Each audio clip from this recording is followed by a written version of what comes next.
नमस्कार, मैं हूँ मधु। आप देख रहे हैं सच न्यूज़ जागो। मैं यहाँ सर से बात कर रही हूँ, वो किस तरह की रैली निकाले हैं, जानकारी क्या है, किस बारे में वो क्या बोलना चाहते हैं, मैं उनसे आपका परिचय कराऊंगी और उनसे बात भी करूंगी। नमस्ते सर। अच्छा ये बताइए कि आप किस तरह की रैली निकाले हैं? नहीं यार, हमारी कोई रैली नहीं है। आज 5 सितंबर है। 5 सितंबर 1974 को जगदेव बाबू कुशवाहा की शहादत दिवस है।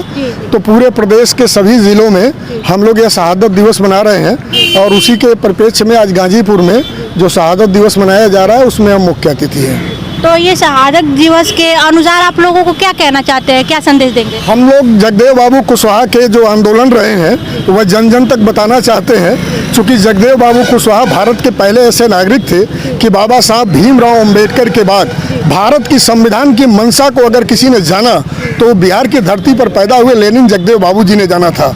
और जगदेव बाबू पूरे जीवन जब तक वो बिहार की राजनीति में रहे, शोषितों, वंचितों और दलितों की लड़ाई लड़ते रहे और बगैर हिस्सेदारी और भागीदारी के समानता आने की बात को उन्होंने एक्सेप्ट किया कि जब तक लोगों को हिस्सेदारी और भागीदारी नहीं मिलेगी तब तक समानता नहीं आ सकती है और तब तक संविधान जो है अक्षरशः इस ज़मीन पर उतर नहीं सकता है। यही उनकी लड़ाई को हम लोग जन जन तक बताने का काम कर रहे हैं। सर, आए दिन गरीबों का शोषण हो रहा है, इसमें आपका क्या कहना है? देखिए, गरीबों का जो शोषण हो रहा है तो इसके लिए जागरूकता का एक अभाव है। चूँकि हमें यह पता नहीं है, यह देश संविधान से चलता है और संविधान के बारे में किसी भी सरकार ने सम्यक जानकारी लोगों को देने की कोशिश नहीं की है।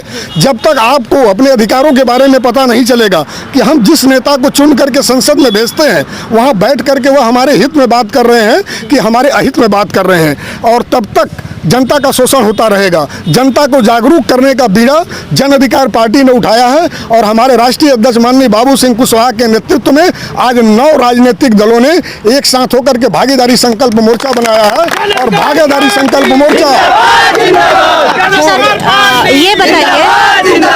सर ये बताइए कि 2022 में चुनाव आने वाला है, इसके बारे में आप क्या कहेंगे? देखिए, 2022 में उत्तर प्रदेश के 403 सीटों पर हम चुनाव लड़ेंगे और बड़ी मजबूती से हमारा भागीदारी संकल्प मोर्चा चुनाव लड़ेगा और अपने हिस्सेदारी और भागीदारी के दम पर और संविधानवाद हम लाने की बात कर रहे हैं। इसके दम पर 403 सीटों पर हम चुनाव लड़ करके और उत्तर प्रदेश में सरकार अपने दम पर बनाएंगे भागीदारी संकल्प मोर्चा की।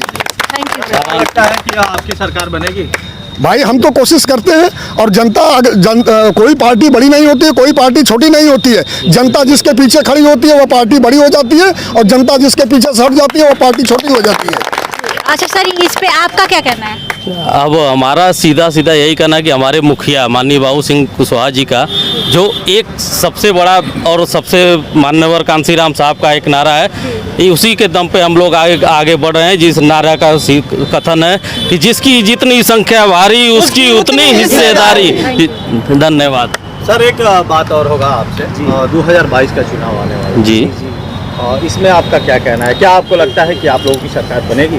हम लोगों की पूरी कोशिश है और ऊपर से हम लोगों के साथ आज सभी दलों के मुख्य नेतागण हमारे साथ जुड़ रहे हैं और आने वाले समय में हमारी भरपूर कोशिश है कि भागीदारी संकल्प मोर्चा की सरकार को हम दमखम के साथ पूरे प्रदेश में और एक नारे के साथ प्रस्तुत करें, जिसकी जितनी संख्या भारी उसकी उतनी हिस्सेदारी। यही हमारा मुख्य उद्देश्य है और इसी के साथ हम लोग आगे कार्यक्रम को अपना बढ़ा रहे हैं। धन्यवाद।